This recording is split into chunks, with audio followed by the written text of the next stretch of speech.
నా ప్రసంగాలు వింటూ చాలా కామెంట్స్ రాస్తూ ఉంటారు. ఒకచోట ఒక అబ్బాయి నాకు జస్ట్ 23-year-old అబ్బాయి ఒక చిన్న క్లిప్ పెట్టాడు నా నెంబర్కి. బెంగళూరులో 23-year-old బాయ్స్ 2.5 లక్షల రూపాయలు అదేదో మోటార్ సైకిల్ కొనుక్కున్నారట. బుర్రని తిరుగుతున్నారు. సార్ చెప్పినట్టు హెల్మెట్ పెట్టుకోకుండా యాక్సిడెంట్ పాలయ్యారు. ఇద్దరికి తల క్రియేట్ అయింది. స్పాట్, చనిపోలేదు, హాస్పిటల్లో కోమాలో ఉన్నారు. ఆ హాస్పిటల్లో ఇలా యాక్సిడెంట్ అయ్యి కోమాకు వెళ్ళిన వాళ్ళు ఇప్పటికీ 1000 మంది అడ్మిట్ అయితే ఒక్కరూ బయటికి రాలేదు. అందరూ పైకి వెళ్ళిపోయారు. 3 రోజులు 4 రోజులు 5 రోజులు ఐసీలో ఉన్న తర్వాత. సో ఆ డాక్టర్లు అందరూ అక్కడికి వెళ్ళిపోయారు, ఇంకేమీ లేదు, అందరూ పిలుచుకోండి అని చెప్పి వాళ్ళ ఇంట్లో అందరికీ చెప్పేశారు. 3 రోజుల తర్వాత ఒక అబ్బాయి చనిపోయాడు. ఇంకా 3 రోజుల తర్వాత ఇంకో అబ్బాయి ఇంకా చనిపోలేదని డాక్టర్లు అందరూ వెయిట్ చేస్తుంటే 6వ రోజు రాత్రి ఠక్కని లేచి కూర్చున్నాడు. ఇంకా 6 వారాల్లో బాగా అయిపోయాడు, నడుస్తున్నాడు. సో ఈ డాక్టర్లందరికీ అనుమానం వచ్చింది, ఏం జరిగింది, ఇంతమంది చనిపోయారు సార్ మీకు చెప్తారు.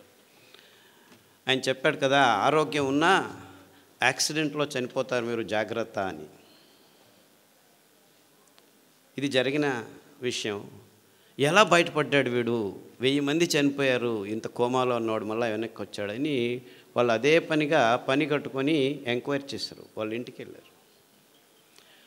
వాళ్ళ అమ్మ నాన్నని అడిగితే, మా అబ్బాయి యూట్యూబ్లో డాక్టర్ ఖాదర్ ప్రసంగాలు విని గత 2 సంవత్సరాలుగా సిరిధాన్యాలను మాత్రమే భోంచేస్తున్నాడు.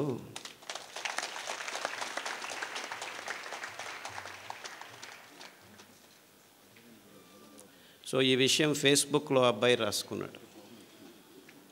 అంటే నేను ఆయన చెప్పిన దానికి తద్విరుద్ధంగా చెప్తున్నానని కాదు, అందరూ హెల్మెట్లు వేసుకొని ప్రయాణం చేయండి, కానీ యాక్సిడెంట్ అయినా కోమా అయినా మీరు సిరిధాన్యాలు తింటూ ఉంటే బతికి బయటపడేదానికి దారి ఉంటుంది అని మీకు ఈ ఘటనతో చెప్తున్నా.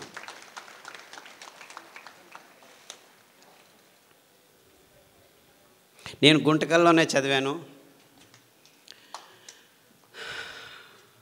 చేంతాడు చేతిలో వేసుకొని 6 కిలోమీటర్లు దూరం వెళ్ళి, ఆ చేంతాడు ఒకే బావి ఉండేది, నీళ్ళ బావి, ఆ దర్గా దగ్గర అటువైపుకి వెళ్ళేవాళ్ళం మేము. 6 కిలోమీటర్లు నడిచి పొద్దున్నే 5 గంటలకు లేచి, నేను మా అక్క బుచ్చక్క అనే పేరు ఇద్దరం 6 కిలోమీటర్లు నడిస్తే వెళ్తే చేంతాడు. నేను చిన్న పిల్లోడిని, ఇంతలాగా ఉండేవాడిని, చాలా వెరీ స్మాల్ షార్ట్ ఫెలో, ఇప్పటికూ పొట్టివాడిని. ఆ చేంతాడు ఎత్తుకొని పోయేదానికే 6 కిలోమీటర్ పోయేవాడికి కింద పడిపోయేవాళ్ళం. ఆ చేంతాడు ఎంత బరువు ఉండేది, ఎందుకంటే చేంతాడు 10 అడుగులు 15 అడుగులు కాదు, 30 అడుగులు పోవాలా లోపలికి నీళ్ళు రాయిలంటే. సో ఇద్దరం కష్టపడి 2 బిందెలు తీసుకుని వచ్చాము, చేంతాడు ఇక్కడ వేసుకొని. నీళ్ళు తాగాలంటే అంత కష్టపడాలి. సో గుంతకలు వాళ్లకు నీళ్ళ అభావం గురించి ఎవరు ఏమీ చెప్పాల్సిన అవసరం లేదు. కానీ తమాషా ఏమిటంటే, ఇంకా మొత్తం ప్రపంచమంతా ఇంకా 6 నుంచి 10 సంవత్సరాల్లో నీళ్లు లేకుండా ఉండేది. తాగేదానికి నీళ్లు కూడా దొరకని పరిస్థితిని మనం ఎదుర్కోబోతున్నాం. అంతేకాదు, ఈ ఎలక్ట్రిసిటీ కూడా ఉండదు మీకు ఇంకొక 15-20 సంవత్సరాల్లో. బొగ్గు అయిపోతుంది, ఇంధనాలన్నీ అయిపోతున్నాయి, నీళ్లు లేకుండా ఉంటాయి. ఇప్పుడు మీరందరూ హ్యాపీగా వరి బియ్యము, గోధుమలు, చక్కెర, మాంసము, కోడిగుడ్లు తింటూ ఉన్నారు. ఇది తింటూ మీకు ఆరోగ్యం వచ్చింది అనుకున్నాం, అందరూ బాగానే ఉన్నారు అనుకుందాం, రోగాలు లేవు అనుకుందాం, ఎవరికి బీపీ లేదు, ఎవరికి డయాబెటీస్ లేదు, ఎవరికి క్యాన్సర్ లేదు, ఎవరికి హెచ్ఐవి లేదు, ఏమీ లేదు, అందరం బాగున్నాం. వరి బియ్యం చాలా మంచిది, తింటే ఏమీ రోగాలు రావు, ఇంకా ఆరోగ్యంగా ఉంటుంది అని కూడా అనుకుందాం. గోధుమలు తింటే చాలా అద్భుతంగా ఉన్నాము అనుకున్నాం. అఫ్కోర్స్ మనమందరము వెంట్రుకలకు పెయింట్లు చేసుకొని యంగ్ పీపుల్ అనుకొని తిరుగుతూ ఉంటున్నాము, అది వేరే విషయం, రోగాల గురించి తర్వాత చెప్తాను. అంటే మనం తింటున్న పదార్థాలన్నీ మంచివే, ఆరోగ్యంగానే ఉన్నామని అనుకున్నా ఈ రెండు కారణాలకి మనం వరి బియ్యం తినటం ఆపు చేయాలి, గోధుమలు తినటం ఆపు చేయాలి, చక్కెర తినటం ఆపు చేయాలి, కోడిగుడ్లు తినటం ఆపు చేయాలి, అన్నీ తినటం ఆపు చేయాలి. ఎందుకంటే నీళ్లు లేవు. ఇంకా 15 సంవత్సరాల్లో వరి బియ్యం పెంచుకునేదానికి నీళ్లు ఉండవు, కోడిగుడ్లు తయారు చేసుకునేదానికి నీళ్లు ఉండవు, చక్కెర పెంచేదానికి, చెరుకు పెంచేదానికి నీళ్లు ఉండవు, ఏమీ ఉండవు. 4 వానలు వస్తే చివరకు పెరిగేది ఈ సిరిధాన్యాలే.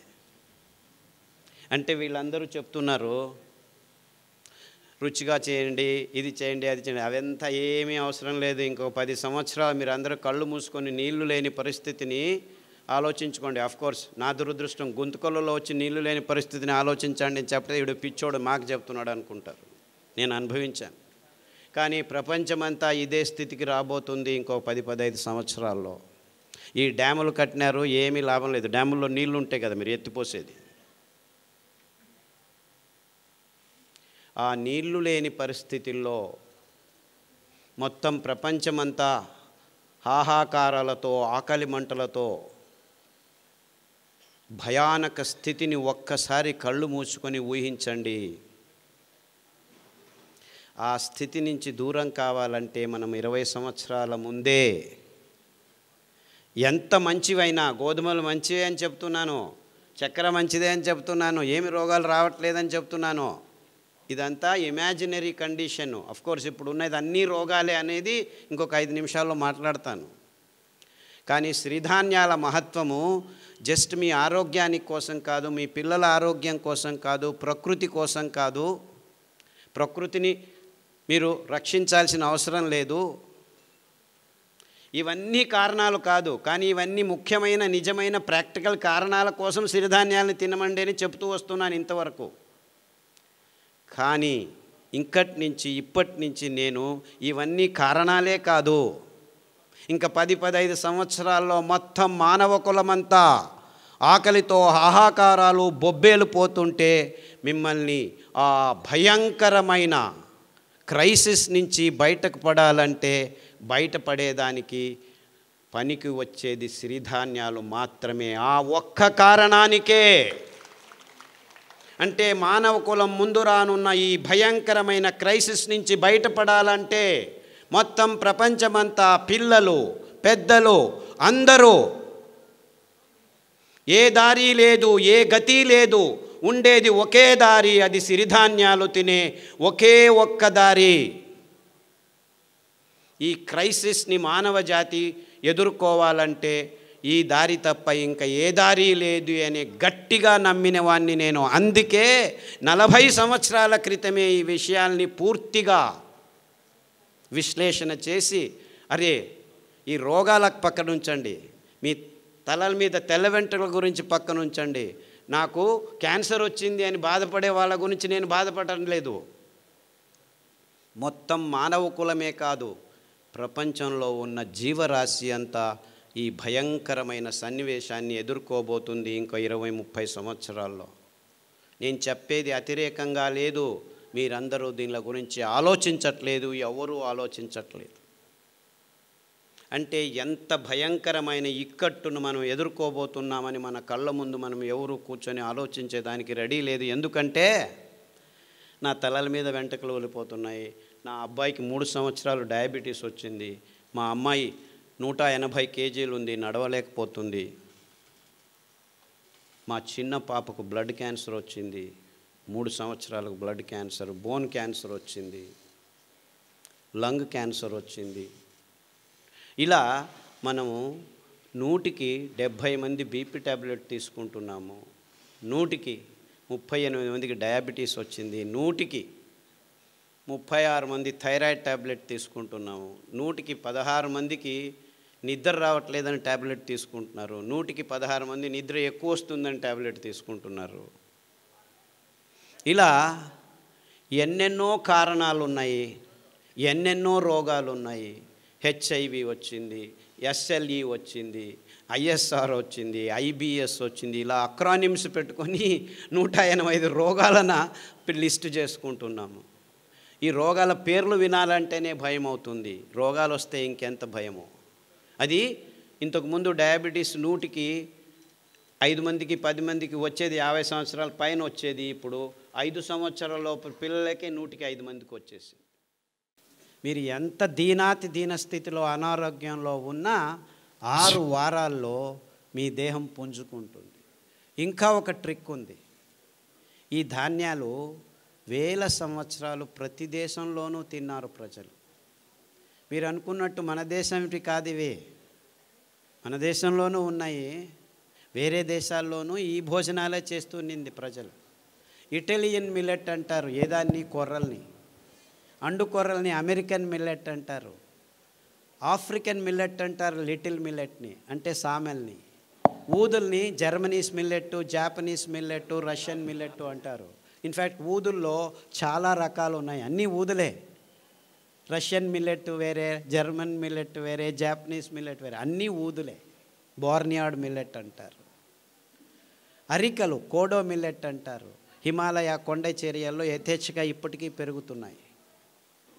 అంటే అక్కడివి అక్కడి నుంచి ఇక్కడికి వచ్చాయి కాదు, అక్కడ ఉన్నాయి ఇక్కడ ఉన్నాయి, వేల సంవత్సరాల క్రితమే ఉన్నాయి. ఎందుకంటే దీనికి ఆర్కియలాజికల్ ఎవిడెన్సెస్ మొన్ననే దొరికాయి. ఈ C4 ఫుడ్స్ అంటారు దీన్ని. ఈ కొన్ని వేల కడాబా అనే ఒక ఆఫ్రికా దేశంలోనూ అక్కడి నుంచి ఆర్కియలాజికల్ వేల 15,000 సంవత్సరాల క్రితం వాళ్ళ ఆ పండ్ల చిగుళ్ళను గమనిస్తే C4 ఫుడ్స్, అరికలు, కొర్రలు, అండు కొర్రలు కనిపించాయి. అర్థమవుతుందా నేను చెప్పేది? అంటే ఈ తజ్ఞులు ఆ దేశం నుంచి మన దేశానికి వచ్చింది, ఈ దేశం నుంచి ఆ దేశానికి లేదు. మనకు ముందు సంపర్కం ఉండేది కాదు, ఖండాంతరాల్లో. అంతెందుకు గుంతకలు వాళ్లకు వింధ్య పర్వతాల వెనకాయ ఉండేది తెలియదు ముందు.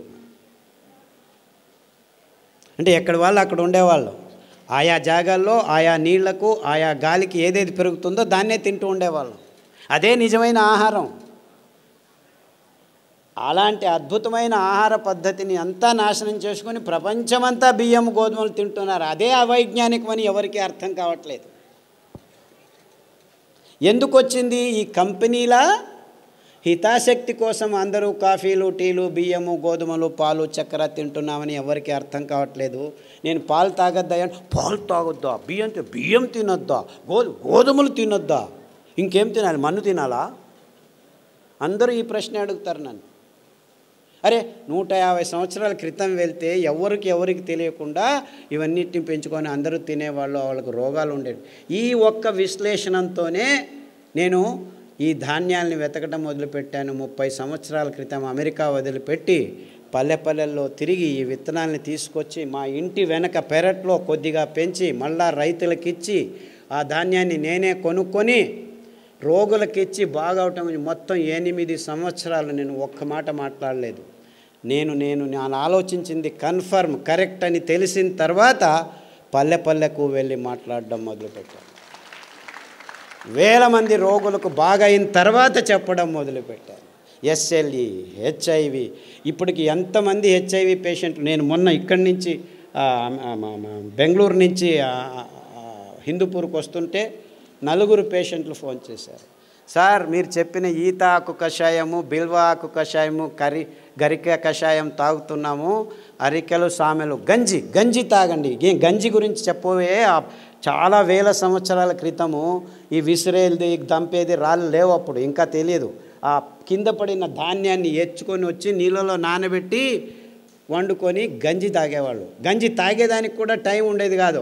ఇది వెరుకునేదానికి పనలేకపోతే ఆ గంజి పొద్దుటి నుంచి సాయంకాలం వరకు ఉంటే అది చద్ది గంజి, అంబలి, అందులో బ్యాక్టీరియా పెరిగేది. ఆ బ్యాక్టీరియా మన పొట్టలకి అతి ముఖ్యమైనది, అతి రోగ నిరోధక శక్తిని మన దేహంలో పెంచేది. ప్రోబయోటిక్స్ అని ఈ మధ్య కొత్తగా మొదలుపెట్టారు ఈ డాక్టర్లు, ఇంజనీర్లు అందరూ. ఎప్పుడో మా తాత ముత్తాత కాలంలోనే చద్ది గంజలు తాగరా వెధవా, ఆరోగ్యంగా ఉంటామని మా అవ్వ చెప్పేది. తిప్పారెడ్డిపల్లె, ఇక్కడే తిప్పారెడ్డిపల్లె. కొర్రగంజి పొద్దున్న చేసి రాత్రి తాగు, రాత్రి చేసి పొద్దున్న తాగు అనేది. అదెందుకు? పొద్దున్న చేసి పొద్దునే తినచ్చు, నీకు తెలియదులే, రాత్రి తాగు అనేది. దాంతో కావాలంటే ఈ ఎర్రగడ్డ కొరుక్కో అని చిన్నది సాంబార్ ఉల్లిపాయ ఉండేది, దాన్ని ఇచ్చేది అనమాట. అమేజింగ్లీ ఆ ఉల్లిపాయ తింటే మీలో ఉన్న అన్ని అలర్జీస్ మాయమైపోతాయి. గోరుకునేది సిట్రజిన్ వేసుకునేది. ఎప్పుడు చూడు ఎరుకుంటూ ఉంటే సిట్రజిన్ వారానికి ఒకటి పోయి 2 రోజులకు ఒకసారి అయిపోయి రోజుకు 2 సార్లు వేసుకున్నా కానీ ఆపితే చాలు గీరుకుంటూ ఉంటారు. ఆ అలర్జీస్ అన్నీ వారం రోజుల్లో మాయమైపోతాయి. మీరు అరికల గంజి, ఈ ఉల్లిపాయ రసం, 4 ఉల్లిపాయలు ఉడికించి ఆ రసం తాగితే చాలు 6 వారాల్లో మీకు ఈ అలర్జీస్, పొద్దున్న లేస్తే తుమ్మేది, చెవులో నొప్పి వచ్చేది, పాలు తాగేసి ఆపేసి ఈ కషాయాలు తాగండి. అంతెందుకు ఉచ్చలు, రాత్రి లేచిందే, పోసిందే, పోసేది ఇంత పోసేది వచ్చేది, ఇంత పోసేది రాదు బయటికి. ఇవన్నీ 6 వారాల్లో మాయమైపోతాయి. 6 వారాలు, ఎక్కువ అవసరం లేదు, 6 వీక్స్. అని డాక్టర్ల దగ్గర పోతే ప్రోస్టేట్ ఊతో వచ్చింది నాయన తీసేస్తాం రా అంటాడు. తీసేసిన తర్వాత మళ్ళీ అదే ప్రాబ్లం, ఇంకొకటి ఏదో కారణం. ఇంకేం కారణము? నరాలు దౌర్బల్యం ఉన్నాయి అక్కడ. మీరు ప్రోస్టేట్ తీసినా ఏమి తీసినా అదే రోగమే. సో తీయకముందే ఇట చేయండి, హ్యాపీగా ఆ ప్రోస్టేట్ సరిగ్గా అయి కూర్చుంటుంది. ఇంతలా ఉండేది సన్నగా అయి కూర్చుంటుంది. 6 వీక్స్. ఇలా చాలా రోగాలకి ప్రతిదినం సతమవుతున్నారు. నేను చెప్పేది క్యాన్సరు, హెచ్ఐవి గురించి ఆలోచించద్దండి. చాలామందికి ఇంకా రోగాలు రాలేదు, 100కి 20 మందికే వచ్చింది. ఇంకో 300 రోజుల్లో చాలామందికి వస్తాయి. కానీ వేరే వాళ్ళకు మైగ్రేన్ అండి, తలనొప్పి, ఇటువైపు వస్తుంది, వాంతికి వస్తుంది, మళ్ళా వస్తుంది. ముట్టయినప్పుడు ఆడపిల్లలందరూ కింద బడి ఎంత నొప్పులో, నో ప్రాబ్లం, ఒక ట్యాబ్లెట్ వేసుకో, ఎన్ని రోజులు వేసుకుంటూ ఉండు, కిడ్నీ లేచిపోయేంత వరకు వేసుకోవాలి. కిడ్నీలు లేచిపోతున్నాయి ఆడవాళ్ళకి, ముట్టు ప్రాబ్లమ్స్ కోసం పెయిన్ కిల్లర్స్ తీసుకొని. నో ప్రాబ్లం, డయాలిసిస్ యూనిట్ ఉంది, రండి. And this is science for you. ఈ డాక్టర్ల దగ్గర చుట్టూ తిరుగుతుంటే మీకు ఏం దొరుకుతాయి? ట్యాబ్లెట్లు, ఆపరేషన్లు, అంతకంటే ఎక్కువ ఏం దొరకదు. ఆరోగ్యం దొరకదు, ఆరోగ్యం ఆసుపత్రుల్లో లేదు. వద్దులేండి, చప్పట్లొద్దు, ఆలోచించండి, అంతే చాలు. ఇంకా ఎలక్షన్లు రాబోతున్నాయి, రాజకీయ నాయకులు వస్తారు, చప్పట్లు దాచిపెట్టుకోండి.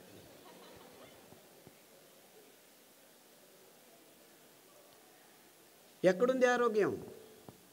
మన కొర్రల్లో ఉంది, మన కానుగ కషాయంలో ఉంది, మన పారిజాత పువ్వుల్లో ఉంది, మన రావి చెట్లల్లో ఉంది, మన కానుగ చెట్లల్లో ఉంది, అండు కొర్రల్లో ఉంది, ఊదుల్లో ఉంది. ఇంత అద్భుతమైన పదార్థాలు మీరేమైనా డబ్బు ఖర్చు పెట్టాలా? పేద రైతులు పెంచగలరు. దాన్ని అక్కడికక్కడే మీ ఇంట్లోనే రెడీ చేసుకునేదానికి బుచ్చి మెథడ్ అని మా అక్క నేను కలిపి కనిపెట్టాము. అందరూ హ్యాపీగా ఇంట్లో ఎవరైనా సరే రాత్రి నానబెట్టి పొద్దున ఎండబెట్టి అలా అంటే చాలు, బియ్యం రెడీ. ఇంకా అద్భుతం ఏం తెలుసా? ఈ ధాన్యాలు 7 సంవత్సరాలు నిల్వ ఉంచిన ఒక్క కెమికల్ లేకుండా, ఒక్క పురుగు రాకుండా ఉంచుకోవచ్చు ఈ 5 ధాన్యాలు. మీకు ఎప్పుడు కావాలో అప్పుడు బియ్యం రెడీ చేసుకోండి. సో అందరూ అంటున్నారు పేదవాళ్ళకి ఇది కష్టమని. ఇన్ఫ్యాక్ట్ పేదవాళ్ళకే ఈజీ. ఈ పెద్దవాళ్ళు పనులు చేసుకోలేరు, డబ్బులు ఉన్న వాళ్ళు. మీరు చేసిస్తే వాళ్ళు తింటారు. అంటే మీరు కొనాల్సిన పని లేదు. 2 ఎకరాల మెట్ట భూమి ఉంటే పెంచుకోండి, ఇంట్లో పడేసుకోండి. ఎప్పుడు కావాలంటే ఆ మిక్సీలో 1 కేజీ రెడీ చేసేదానికి మీకు 20 కేజీలు 2 గంటల్లో పని చేసుకోవచ్చు. ముందులాగా దంచాలి, విసరాలి అని ఏమీ లేదు. కావాలంటే మీకు డబ్బు కావాలంటే మీరే రెడీ చేసి పక్కనున్న ఊరికి అందజేయచ్చు. 10 మంది కూర్చొని ఆడవాళ్ళు పని చేస్తే దగ్గర దాదాపు 500 కిలోలు రెడీ అవుతాయి. ఆ పని బాలన్ గారు చేసి చూపించారు. ఇక్కడ అనంతపూర్లో భానుజ అని ఇంకొక మహిళా సంఘం వాళ్ళు చేస్తున్నారు.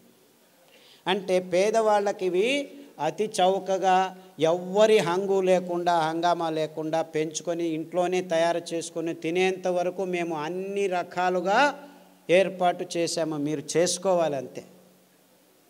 అంటే పేదవాళ్ళకి ఏమీ ఇబ్బంది లేదు. ఇంకా కొనుక్కునే వాళ్ళకే 100 రూపాయలు ఆ కేజీ, 150. యాక్చువల్లీ రైతులకు మీరు 10 రూపాయలు, 11 రూపాయలు మధ్యవర్తులు తింటున్నారు మధ్యలో. అయినా కానీ 100 రూపాయలు ఇచ్చి కొన్న 1 కేజీ 10 మంది తినొచ్చు మీరు. ఎందుకు? ఇందులో పీచు మధ్యలో ఉంది. నానబెడితే, రాత్రి నానబెట్టి పొద్దున వంట చేస్తే 1 కేజీ బాగా వికసించి అరలితే మీరు 10 మంది తినొచ్చు అన్నమాట. అదే బియ్యం అయితే వరి బియ్యము కేజీకి 4 తిని ముగించేస్తాం అన్నమాట. అంటే 1 కేజీకి 4, ఇక్కడ 1 కేజీకి 10 మంది, ఇక్కడ 30 రూపాయలు కేజీ అనుకో, 30 × 2.5 కేజీలు అంటే అది అంతే అయింది కదా. ఆ బియ్యం తిన్న తర్వాత మీరు ఎక్కడికి పోతున్నారు?